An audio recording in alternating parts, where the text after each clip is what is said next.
Bismillahirrahmanirrahim. Assalamualaikum warahmatullahi wabarakatuh. Alhamdulillahirrahmanirrahim. Senang sekali melihat wajah-wajah ceria dari kalian semuanya. Bagaimana kabarnya hari ini? Alhamdulillah sehat. Oke, kalau saya cek ini ada Julian udah hadir, Destri, Leo. Nah, sip, ini semua sudah masuk ke dalam kelas. Nah, di Google Classroom jangan lupa untuk absen juga ya, seperti biasanya. Oke? Yuk kita berdoa terlebih dahulu untuk mengawali kegiatan pelajaran pada siang hari ini. Marilah kita berdoa. Selesai? Ya, amin ya rabbal alamin. Mana nih? Apakah ada kendala jaringan internetnya? Alhamdulillah, Bu. Oke, sudah siap untuk belajar anak-anak sekalian? Ya, Bu. Oke. Kalian pernah mendengar bahwa sebuah UKM atau perusahaan itu ada yang bangkrut. Nah, ini dikarenakan pemiliknya itu tidak melakukan pencatatan. Nah, ini ternyata biaya yang dikeluarkan itu lebih banyak daripada pendapatannya, tetapi dia itu tidak tahu kalau kejadiannya seperti itu. Hal ini disebabkan karena dia, si pemilik perusahaan itu tidak melakukan pencatatan. Nah, pernah mendengar seperti itu? Pernah, Bu. Artinya kalau kalian memiliki usaha itu seharusnya harus terjadi keseimbangan antara apa dan apa?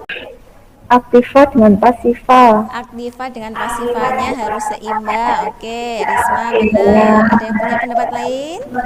Kita dengan utang dan modal. Dengan utang dan Oke, sip. Nah, artinya seperti yang kalian pelajari minggu yang lalu dalam persamaan dasar akuntansi bahwa aktiva itu harus sama dengan pasiva. Nah, kenapa seperti itu? Supaya terjadi keseimbangan dan dengan membuat persamaan dasar akuntansi, kita juga bisa membuat laporan keuangan perusahaan. Nanti ada 3 laporan keuangan yang bisa dibuat dari persamaan dasar akuntansi. Nah, pada pertemuan kali ini kita akan melanjutkan pembelajaran kita minggu yang lalu tentang persamaan dasar akuntansi. Kita masuk dalam siklus tahap pencatatan, khususnya tahap pengidentifikasian.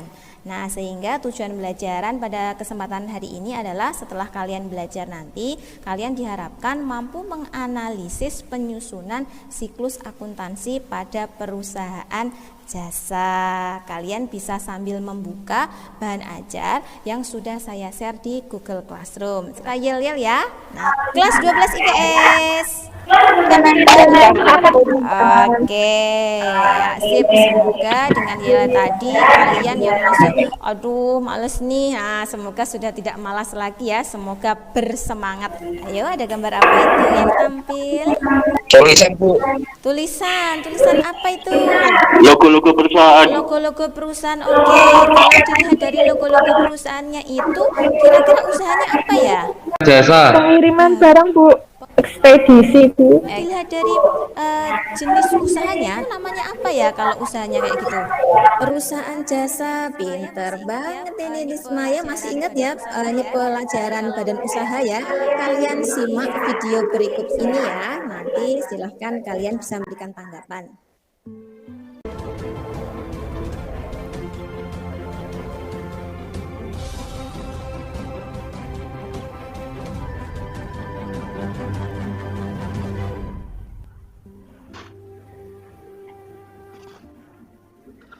Iya, nih siapa yang mau memberikan komentar terhadap video tersebut? Silahkan.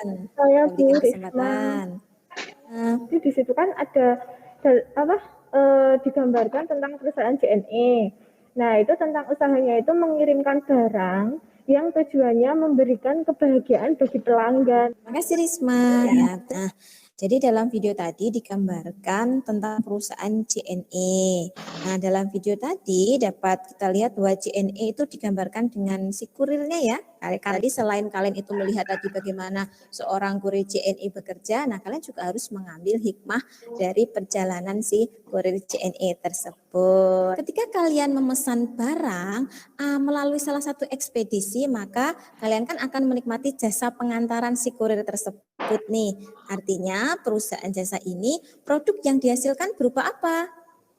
Layanan. Jadi layanan jasa ini merupakan bukan benda yang berwujud. Kita tidak bisa melihatnya secara nyata. Ketika barang kalian sudah kalian terima, kan diantarkan sama kurir sampai di rumah, barang kalian terima, apakah ketika kalian menerima barang itu terus si kurir itu bisa kalian minta untuk tetap di rumah kalian? Tidak, Bu. Apa artinya adalah layanan jasa itu tidak bisa kita simpan. Nah, jadi kita hanya bisa menikmatikan. Apakah semua masyarakat di Indonesia ya kalian dan kalian sajalah itu menggunakan JNE semuanya? Buatan Bu. Kenapa bisa terjadi? Kenapa? Tergantung kondisi Bu, dan mungkin lebih murah menggunakan JNE, kadang bisa saja lebih murah JNT atau kantor pos. Ya, saya setuju dengan Hana Bu, karena pengalaman pribadi kadang itu memang lebih murah JNE, tapi itu kadang malah lebih murah yang lain. Oke, terima kasih Risma. Dari pendapat Hana dan Risma tadi, Dinasti, coba bisakah Iya, Bu. menyimpulkan? Mungkin kesimpulannya untuk memilih JNE atau yang lainnya itu tergantung dengan selera orang yang akan mengirim barang. Gimana teman-teman? Apakah setuju dengan pendapatnya Dinasti? Iya Bu, setuju, karena itu ya tergantung selera dan kepuasan masing-masing. Oke. Apakah ketika dia itu memberikan barang, itu kalian menerima kliwir, selembar kertas atau apa gitu? Nggih, Bu. Itu namanya adalah bukti penerimaan barang. Nah, seperti hanya dalam perusahaan-perusahaan bahwa mereka melakukan pencatatan itu berdasarkan bukti transaksi. Nah, oleh karena itu sumber pencatatan dalam akuntansi itu namanya adalah bukti transaksi. Nah, sekarang silahkan kalian masuk ke dalam kelompok masing-masing untuk melakukan diskusi. Waktunya maksimal 10 menit. Paham atau mungkin ada pertanyaan?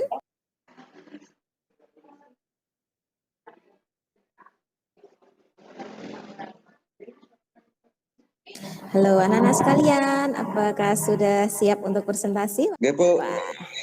Sip. Satu dulu, Bu. Satu dulu. Assalamualaikum warahmatullahi wabarakatuh. Kwitansi adalah, dalam kwitansi ini transaksi yang terjadi adalah penerimaan uang atas, pelunasan piutang. Berarti kasnya bertambah sebesar 4.116.000 dan pendapatan bertambah sebesar 4.116.000. Untuk mekanisme debit kreditnya karena kas bertambah dan kas itu maka kas di sebelah debit. Sedangkan pendapatan bertambah berarti pendapatan di sebelah kiri. Baiklah, sekian. Wassalamualaikum warahmatullahi wabarakatuh. Terima kasih Rizky, perwakilan kelompok 1. Tepuk tangan dong teman-temannya untuk kelompok 1. Iya. Nah, tadi untuk bukti transaksi kwitansi tadi kan adalah lunasan piutang. Nah, tapi pada analisis kenapa akun piutangnya tidak berpengaruh ya? Menurut kelompok kami itu dapat uang karena pendapatan. Jadi masuk pendapatan, Bu. Nah, menurut saya itu kalau pelunasan piutang itu berarti piutangnya kan berkurang. Nah, bukan pendapatannya yang bertambah. Kami setuju bahwa untuk bukti transaksi kwitansi yang benar adalah kas bertambah dan sebelah debit dan piutang berkurang di sebelah kredit. Oke, saya garis bawahi ya. Ini pelunasan piutang berarti ya sehingga kalau dianalisis debit kredit nanti kasnya bertambah di sebelah debit, kemudian piutangnya berkurang di sebelah kredit. Paham, Bu? Bu. Sudah agak jenuh nih, sudah agak jenuh, ayo digerakkan tangannya, ayo yang ngantuk. Ya. Yuk, siapa nih kelompok 2 yang mau presentasi? Assalamualaikum warahmatullahi wabarakatuh. Yang pertama itu adalah nota kontan, nama wujud transaksinya. Nah, nota kontan ini transaksi yang terjadi adalah ini pembelian perlengkapan. Kemudian mekanisme debit dan kreditnya, kas di sebelah kredit dan modal di sebelah debit. Wassalamualaikum warahmatullahi wabarakatuh. Tadi kan dijelaskan di salah satu bukti transaksi ada pembelian gunting dan jarum jahit. Nah, menurut saya ya Bu, harusnya yang bertambah itu adalah peralatan. Sedangkan tadi di kelompok 2 itu menganalisis bertambah itu di debit. Mohon untuk dijelaskan, wahai kelompok 2. Menurut kelompok saya, gunting dan jarum jahit itu termasuk perlengkapan. Lah berarti saya salah. Ayo, diingat kembali coba. Sesuatu yang dipakai ketika melakukan usaha, kemudian dia berkurang atau bahkan habis, coba namanya apa itu? Bahan habis pakai ya, Bu. Nah, kalau gunting dan jarum ketika dipakai untuk menjahit, itu berkurang atau bahkan habis tidak? Tidak. Berarti gunting dan jarum yang benar masuk perlengkapan atau peralatan? Peralatan. Nah, ada pertanyaan sampai di sini? Sudah Bu, sudah jelas. Siapa yang memberikan poin penting pembelajaran kita pada kesempatan hari ini? Karakteristik perusahaan jasa diantaranya produk yang diberikan berupa layanan serta berubah sesuai selera konsumen, Bu. Kita tidak bisa menyimpan jasa yang diberikan oleh perusahaan, Bu. Karakteristik dari perusahaan jasa. Ada yang pertama, produknya tidak berwujud, kemudian berubah-ubah dengan selera konsumen, dan yang ketiga tadi ditambahkan samaan. Nah, kita tidak bisa menyimpan layanan jasa tersebut. Dan seperti yang disampaikan oleh Leo tadi, berasal dari bukti transaksi. Kalau harta dan beban bertambah itu dia di debit. Tapi kalau utang dan pendapatan bertambah, dia di kredit. Ketika kita akan melakukan pencatatan, maka kita harus terlebih dahulu menganalisis bukti transaksi yang dimiliki oleh perusahaan. Nah, supaya kalian bisa menganalisis bukti transaksi tersebut dengan benar, maka kalian harus memahami aturan debit kredit akun atau mekanisme debit dan kredit. Sehingga saldo normalnya adalah di sebelah debit. H untuk harta, U untuk U, B-nya untuk beban. Yang di pinggir H dan B artinya harta dan beban, ya, bertambah di sebelah debit, yang pinggir, yang halo, nah, yang harta dan beban. Sedangkan yang tengah ada utang, ada modal, ada pendapatan, maka kebalikannya dia kalau bertambah di sebelah kredit. Kalau misalnya saya kasih soal seperti ini, nah bagaimana ini analisisnya? Bisa nggak kalian menjawab? Terpengaruh apa ini? Yang pertama adalah apa, Tiara? Kas bertambah di debit, pendapatan bertambah di kredit. Oke, teman-temannya apakah setuju? Sama Tiara tadi, kasnya bertambah 20 juta, dia posisinya di sebelah debit. Kemudian satunya lagi adalah modal bertambah sebesar 20 juta juga, dia posisinya di sebelah kredit. Sampai di sini ada yang mau bertanya? Mboten, Bu. Kesan-kesannya ini tentang mekanisme debit kredit nih. Senang Bu, tapi harus super teliti. Nggih, asik mawon Bu, saged berdebat. Ya, hari ini bisa berjalan dengan lebih baik dibandingkan dengan minggu sebelumnya. Semoga pertemuan selanjutnya kita akan membahas tentang pencatatan ke jurnal umum juga bisa lebih berjalan dengan baik lagi.